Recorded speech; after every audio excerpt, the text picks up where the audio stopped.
नमस्कार जी, मैं संजय कार्की फिर से अपने चैनल को लेकर आपके सामने प्रस्तुत हूं। मैंने इससे पूर्व जो वीडियो डाले थे उसमें मैंने आवेश के प्रकार, उनके गुण के बारे में बताया था। आज हम नया टॉपिक पढ़ेंगे, कूलाम का नियम।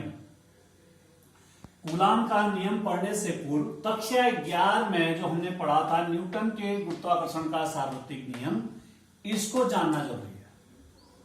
अगर हम कूलाम का नियम पढ़ रहे हैं तो इससे पहले अगर हम न्यूटन के गुरुत्वाकर्षण का सार्वत्रिक नियम अगर समझते हैं तो इसको समझने में सहूलियत होती है। न्यूटन के गुरुत्वाकर्षण का सार्वत्रिक नियम क्या था? उसके अनुसार किन्हीं दो पिंडों के बीच, कूलाम के नियमानुसार यहां ये कहता है किन्हीं दो स्थिर बिंदु आवेशों के बीच, यहां कहता है पिंडों के बीच और यहां कहता है स्थिर बिंदु आवेशों के बीच कार्य करने वाला, यहां कहता है आकर्षण बल और यहां कहता है आकर्षण या प्रतिकर्षण बल। मतलब ध्यान देने वाली जो बात है, यहां पिंड है और यहां स्थिर बिंदु आवेश है। ये ए और बी स्थिर बिंदु आवेश, यहां ए और बी पिंड है, इनके बीच, पिंडों के बीच यहां स्थिर बिंदु आवेशों के बीच कार्य करने वाला आकर्षण, यहां आकर्षण बल और यहां पर होता है आकर्षण या प्रतिकर्षण बल। तो न्यूटन ने कहा था किन्हीं दो पिंडों के बीच कार्य करने वाला आकर्षण बल, इसके अनुसार। अब यहां कूलाम ने क्या कहा था? कूलाम ने कहा था किन्हीं दो स्थिर बिंदु आवेश के बीच कार्य करने वाला आकर्षण बल। न्यूटन ने कहा था दोनों पिंडों के द्रव्यमानों के गुणनफल के अनुक्रमानुपाती तथा उनके बीच की दूरी के वर्ग के व्युत्क्रमानुपाती होता है। कूलाम ने कहा था दोनों बिंदु आवेशों की मात्रा के गुणनफल के अनुक्रमानुपाती तथा उनके बीच की दूरी के वर्ग के व्युत्क्रमानुपाती होता है। तथा न्यूटन ने कहा था इसकी दिशा दोनों पिंडों को मिलाने वाली रेखा की दिशा के अनुदिश होती है। इसी अनुसार इसने भी कहा था कि इसकी दिशा दोनों आवेशों को मिलाने वाली रेखा की दिशा के अनुदिश होती है। तो नियम क्या बनता है? कूलाम का नियम, किन्हीं दो स्थिर बिंदु आवेशों के बीच कार्य करने वाला आकर्षण या प्रतिकर्षण बल दोनों आवेशों की मात्रा के गुणनफल के अनुक्रमानुपाती तथा बीच की दूरी के वर्ग के व्युत्क्रमानुपाती होता है। तथा बल की दिशा दोनों आवेशों को मिलाने वाली रेखा की दिशा के अनुदिश होती है। चूंकि हमें यहां पता नहीं है कि Q1 प्लस है या Q2 प्लस है, इसमें हमें केवल ये पता है कि ये आवेश Q1 है, ये आवेश Q2 है। तो इस अवस्था में हम जिस बिंदु पर स्थित होते हैं, लेट अगर हम A पर स्थित हैं तो बल की दिशा होगी A से B की ओर, क्योंकि मिलाने वाली रेखा A से B की ओर जाएगी। अगर हम B पर स्थित होते तो बल की दिशा क्या होती? B से A की। तो हम देखते हैं इंप्लाई इधर करके F proportional to Q1 Q2 upon R square या F equal to K Q1 Q2 upon R square. जहां यह जो K है, स्मॉल k बनाया गया है, यह K, इस K को कहते हैं जहां K अनुक्रमानुपाती नियतांक है, क्रमानुपाती नियतांक है। स्मॉल के अनुक्रमानुपाती नियतांक है। ये क्या कहता है? किन्हीं दो स्थिर बिंदु आवेशों के बीच कार्य करने वाला आकर्षण या प्रतिकर्षण बल दोनों आवेशों की मात्रा के गुणनफल के अनुक्रमानुपाती तथा बीच की दूरी के वर्ग के व्युत्क्रमानुपाती होता है। तथा बल की दिशा दोनों आवेशों को मिलाने वाली रेखा की दिशा के अनुदिश होती है। तो F proportional to Q1 Q2 upon R square या F equal to K Q1 Q2 upon R square, जहां K अनुक्रमानुपाती नियतांक है। अब कंडीशन है, यदि बिंदु आवेश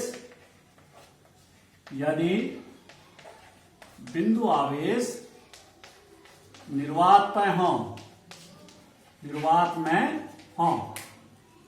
दोनों आवेश क्या है? निर्वात या वायु में है, तो ये स्मॉल k की जो वैल्यू होती है ये होती है 1/4 पाई अपसाइलन 0।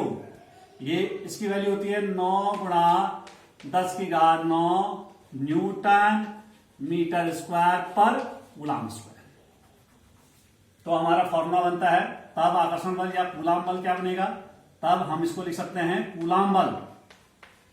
हम इस आकर्षण या प्रतिकर्षण बल को कूलम बल भी कहते हैं, वैद्युत बल भी कहते हैं, आकर्षण या प्रतिकर्षण बल। तो हमारा ये कितना हो जाए, F बराबर 1/4 pi epsilon 0 Q1 Q2 upon R square. ये जो हमारा ये बना है इसे कहते हैं हम एप्सिलॉन 0। ये है एप्सिलॉन 0, अर्थात इसे कहते क्या है, ये होता क्या है, ये है निर्वात की वैद्युत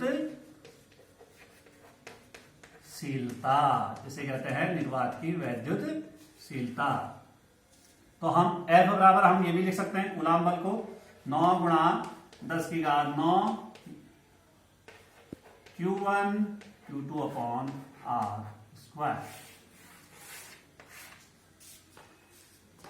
कूलम का नियम, इन्हीं दो स्थिर बिंदु आवेशों के बीच कार्य करने वाला आकर्षण या प्रतिकर्षण बल दोनों आवेशों की मात्रा के गुणनफल के अनुपाती तथा बीच की दूरी के वर्ग के व्युत्क्रमानुपाती होता है, तथा बल की दिशा दोनों आवेशों को मिलाने वाली रेखा की दिशा के अनुदिश होती है। तो imply that F proportional to Q1 Q2 upon R square, F equal to K Q1 Q2 upon R square. हमने यहाँ पर स्मॉल k लिखा है, जहां स्मॉल k अनुक्रमानुपाती नियतांक है। अब कंडीशन ये कहता है यदि बिंदु आवेश निर्वात में हो, दोनों बिंदु आवेश A और B निर्वात में है, तो कहता है k की वैल्यू कितनी लेते हैं 1/4 पाई एप्सिलॉन 0 बराबर क्या है 9 गुणा 10 की घात 9 न्यूटन मीटर स्क्वायर पर कूलम स्क्वायर। तब कूलम बल जो हमारा ये आकर्षण या प्रतिकर्षण बल है, इसे हम कूलम बल भी बोल सकते हैं या हम इसे वैद्युत बल भी बोल सकते हैं। तो कूलम बल कितना हो गया 1/4 pi epsilon 0 Q1 Q2 upon R square, जहां एप्सिलॉन 0 इसे क्या कहते हैं, ये निर्वात की वैद्युत शीलता। तो F equal to Q1 Q2 upon R square, ये हो गया F इक्वल टू 9 गुणा 10 की घात 9 Q1 Q2 upon R square. अब दूसरी कंडीशन ये कहता है यदि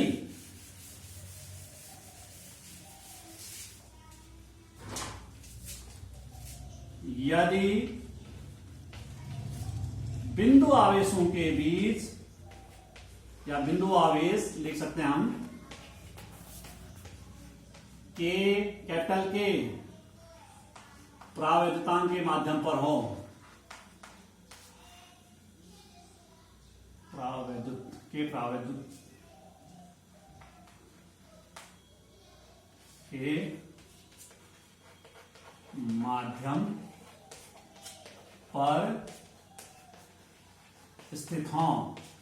हम के प्रावैद्युतांक की तरह हम कह सकते हैं किसी माध्यम पर स्थित हो, ये भी कह सकते हैं। ये कहता है के प्रावैद्युतांक पूरा दे दिया है कि माध्यम पर स्थित हो, तब कूलम बल,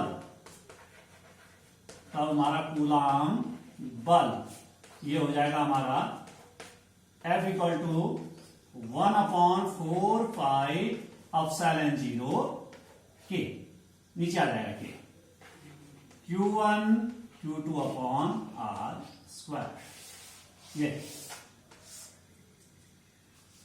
एप्सिलॉन 0 के। अब देखिए जहां हम ले सकते हैं इसको एप्सिलॉन 0 के बराबर एप्सिलॉन, इसको हम लिख सकते हैं माध्यम की, एप्सिलॉन हमारा होगा माध्यम की वैद्युत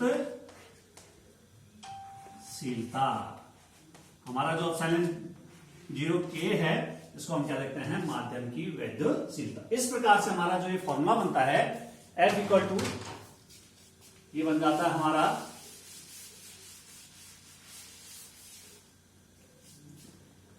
F equal to 1/4 pi epsilon Q1 Q2 upon R square. हमने एप्सिलॉन 0 के की जगह क्या ले लिया एप्सिलॉन, ये क्या है माध्यम की वैद्युत शीलता। कहीं कहीं किताबों में जो ये के माना गया है इसको हम एप्सिलॉन R करके प्रस्तुत किया गया, आपेक्षिक वैद्युतशीलता करके, के को आपेक्षिक वैद्युतशीलता करके शो कर रखा है, एप्सिलॉन R करके शो कर गया।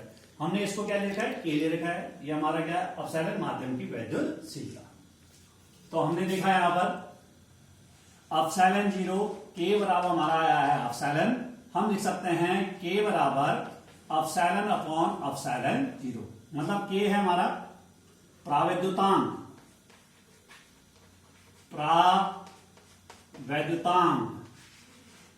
बराबर हो गया हमारा माध्यम की वैद्युतशीलता, माध्यम की वैद्युतशीलता तथा निर्वात की वैद्युतशीलता का जो अनुपात होता है वो माध्यम के प्रावैद्युतांक के बराबर होता है। देखिए हमने लिखा था, मैंने लिखा था कि यदि बिंदु आवेश के पर क्या है के प्रावैद्युतांक के माध्यम पर स्थित हो, कैपिटल के प्रावैद्युतांक के माध्यम पर स्थित हो, तब कूलम्ब बल हमारा एप्सिलॉन 0 के आ गया। तो हमने एप्सिलॉन 0 के को क्या लिखा एप्सिलॉन, ये एप्सिलॉन क्या है माध्यम की वैद्युतशीलता है, तो हमने यहाँ पर पुट कर दिया F बराबर 1/4 pi epsilon Q1 Q2 upon R square. क्यों हमने चूंकि एप्सिलॉन 0 की जगह क्या लिखा है एप्सिलॉन, तो के बराबर क्या हो गया एप्सिलॉन बटे एप्सिलॉन 0। तो ये माध्यम का प्रावैद्युतांक बराबर क्या हो गया माध्यम की वैद्युतशीलता बटे निर्वात की वैद्युतशीलता का अनुपात क्या होता है प्रावैद्युतांक के बराबर होता है। इस प्रावैद्युतांक को अंग्रेजी में डाइलेक्ट्रिक कांस्टेंट कहा जाता है, इसे कहा जाता है डाइलेक्ट्रिक कांस्टेंट। अब देखिए इसमें एक शब्द आया था हमारा एप्सिलॉन 0, हम एप्सिलॉन 0 का मात्रक निकालते हैं।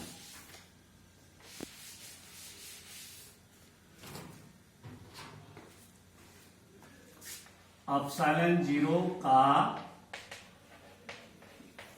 मान, पहले मान निकाल लेते हैं।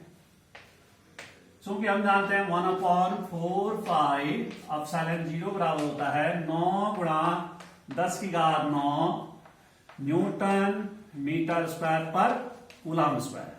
तो एप्सिलॉन 0 बराबर हम लिखते हैं 1/4 पाई इंटू 9 गुणा 10 की घात 9 बटे में लिखेंगे पहले न्यूटन मीटर स्क्वायर पर कूलम्ब स्क्वायर। अब इसको थोड़ा सेट कर लेते हैं। एप्सिलॉन 0 बराबर 1/3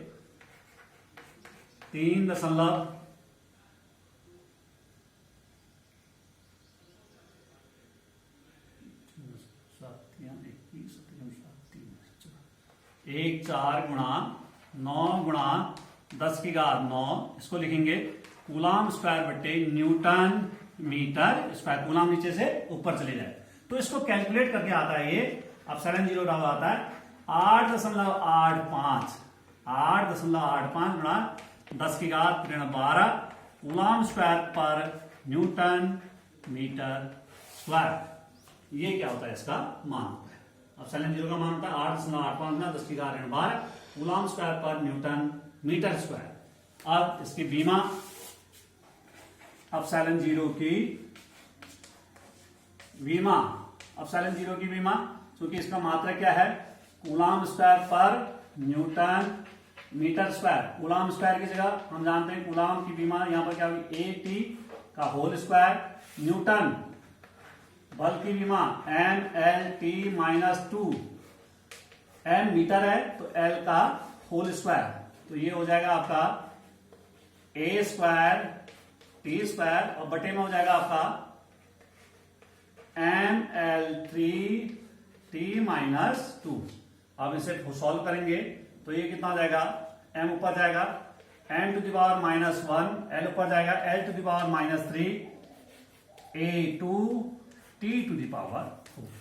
ये क्या होती है इसकी बीमा। इस आधार से इसका जो मात्रक लिख सकते हैं, हम लिख सकते हैं इसको ampere square second to power 4 पर किलोग्राम मीटर क्यूब।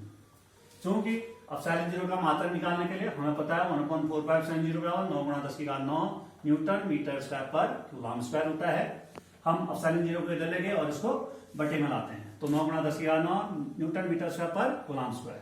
तो सबकी वैल्यू पुट कर दी। इन सबको कैलकुलेट करके जो मान आता है वो आता है 8.85 गुणा 10 की घात 12 कूलम्ब स्क्वायर पर न्यूटन मीटर स्क्वायर।